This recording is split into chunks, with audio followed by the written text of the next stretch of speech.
नमस्कार, आप देख रहे हैं द न्यूज 15 और मैं हूं आपके साथ केशव पांचाल। दिल्ली कांग्रेस को इस समय एक और बड़ा झटका लगा है। लगातार एक लंबे समय से वनवास पर चल रही कांग्रेस दिल्ली में अपनी जमीन तलाशने की कोशिशें कर रही थी, मगर अब लिहाजा 3 महीने बाद दिल्ली में चुनाव होने हैं। इस बीच उसे एक झटका और लगा है। पहले हमने देखा था कि किस तरह जब प्रदेश अध्यक्ष लवली को बनाया गया था तो अरविंदर सिंह लवली ने बीजेपी का दामन थाम लिया था। ऐसे में एक बार फिर कांग्रेस की कमर टूटी थी और इस वक्त की जो बड़ी खबर है कि 5 बार के विधायक दिल्ली कांग्रेस के एक बड़े ही कद्दावर नेता चौधरी मतीन अहमद ने भी कांग्रेस का हाथ छोड़ दिया है और उन्होंने ज्वाइन किया है आम आदमी पार्टी को। लिहाजा ये खबरें भी हैं कि केजरीवाल ने खुद मतीन अहमद के घर जाकर कांग्रेस को उनसे छुड़वाकर उनका जो दामन है वो खुद मिलाया है आम आदमी पार्टी में। ऐसे में अभी मौजूदा स्थिति की बात करें तो जहां से चौधरी मतीन अहमद आते हैं वो विधानसभा पड़ती है सीलमपुर। जो सीलमपुर का इलाका है आप उसे समझेंगे और क्षेत्रफल के हिसाब से समझेंगे तो उसके आसपास जो लगते हैं वो पूरा बाबरपुर जिला, जहां पर आम आदमी पार्टी एक मजबूत स्थिति में इस समय दिखाई दे रही है, क्योंकि सीलमपुर से बात करें तो जो मौजूदा विधायक हैं वो भी आम आदमी पार्टी के हैं और जो बाबरपुर के विधायक हैं वो आम आदमी पार्टी के संयोजक भी हैं, गोपाल राय, और आम आदमी पार्टी का एक बड़ा नाम है। तो इस वक्त वो बड़ी मजबूत स्थिति में है और ऐसे में चौधरी मतीन अहमद का आ जाना और ज्यादा मजबूती प्रदान करता है आम आदमी पार्टी को। और ऐसे में जो एक लंबे समय से वनवास काट रही है उसके लिए वनवास और ज्यादा लंबा हो जाता है, क्योंकि चौधरी मतीन अहमद एक ऐसा नाम है जो गिने चुने नेता कांग्रेस के दिल्ली में आते हैं, उनमें से एक चौधरी मतीन अहमद है। पिछली महीने की बात करें तो एक 29 अक्टूबर को एक ट्वीट आता है जो ट्वीट करते हैं चौधरी जुबेर।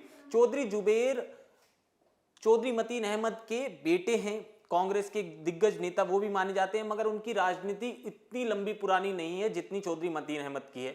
लिहाजा चौधरी मतीन अहमद ने उन्हें टिकट दिलवाया था। उनकी जो वाइफ है शगुफ्ता शगुफ्ता चौधरी भी कांग्रेस की टिकट पर ही निगम पार्षद बनी थी और निगम पार्षद बनने के बाद 29 अक्टूबर को ट्वीट करते हैं चौधरी जुबेर, जो मौजूदा कांग्रेस के अध्यक्ष हैं। जिला अध्यक्ष की बात की जाए, अब तो जाहिर सी बात है जब 29 तारीख को उन्होंने जो ट्वीट किया और उन्होंने जो फोटो शेयर करी, जो उनके गले में पटका दिखाई दे रहा है और अरविंद केजरीवाल के वो साथ दिखाई दे रहे हैं, तो उन्होंने अपनी प्रोफाइल फोटो ट्विटर पे वो लगाते हैं अरविंद केजरीवाल के बाद, और उसके बाद वो ट्वीट बड़ा जबरदस्त तरह से वायरल होता है और उसके बाद ये कयास लगाने लग जाते हैं और लोग बागों के बीच में चर्चा हो जाती है कि चौधरी मतीन अहमद भी अब जल्दी आम आदमी पार्टी का दामन थाम लेंगे, क्योंकि एक हंसी खुशी वाला परिवार हमने देखा है चौधरी मतीन अहमद का। और ऐसे में अब चौधरी मतीन अहमद भी, आज जो खबरें हैं कि केजरीवाल खुद, जो पूर्व मुख्यमंत्री हैं दिल्ली के,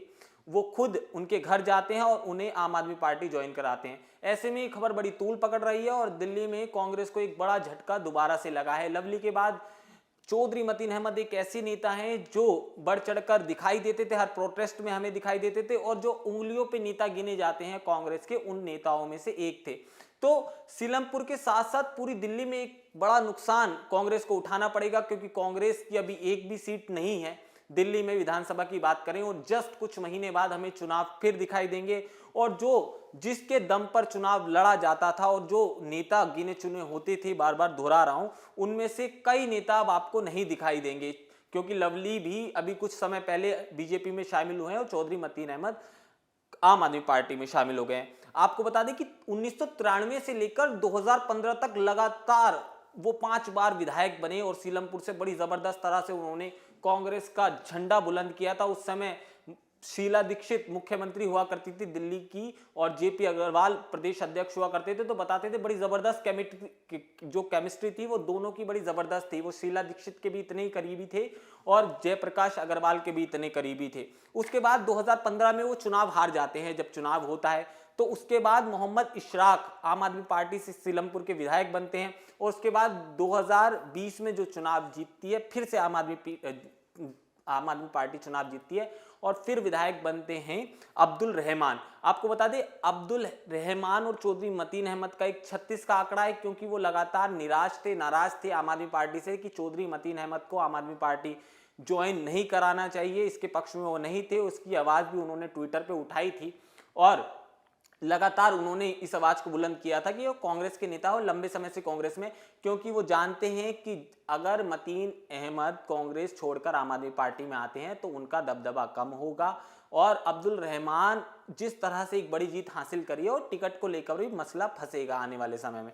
तो चौधरी मतीन अहमद ने अब पूरी तरह से आम आदमी पार्टी ज्वाइन कर लिया। उनकी बेटा और बहू पहले से आम आदमी पार्टी ज्वाइन कर चुके हैं।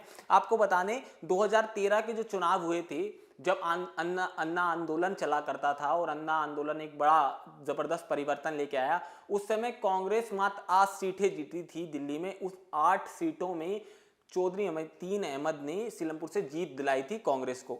तो ये बड़ा दिलचस्प हो जाता है और अब चौधरी मतीन अहमद का आम आदमी पार्टी के साथ आना, ये जाहिर सी बात है कि ये बड़ा डेंट कांग्रेस को दिल्ली में करेगा और आने वाले चुनावों में हम इसका फर्क साफ तौर से देखेंगे। आपको बता दें चौधरी मतीन अहमद वही नेता हैं जो एक समय हिंदुओं का झंडा भी बुलंद करते थे। उनका कहना था कि वो हिंदुओं के ही वंशज हैं और उनका जो पूर्वज थे उनका धर्म परिवर्तन हुआ, उसके बाद उन्होंने जितनी आवाज़ मुस्लिमों के लिए उठाई उतनी ही हिंदुओं के लिए भी उठाई थी। आपको याद होगा एक समय जब मेट्रो का काम चल रहा था और शास्त्री पार्क के एक मंदिर को तोड़ा जाना था, तो चौधरी मतीन अहमद एकमात्र ऐसे नेता थे जो 3 दिन तक धरने पर भी बैठे थे। तो ऐसी बहुत सारी कहानियां हैं जो चौधरी मतीन अहमद से जुड़ी हैं और चौधरी मतीन अहमद के लिए लोगों के दिलों में एक बड़ा प्रेम है और बड़ी ही जगह है। लोग उनका आदर सम्मान करते हैं क्योंकि एक लंबे वक्त के नेता वो रहे हैं।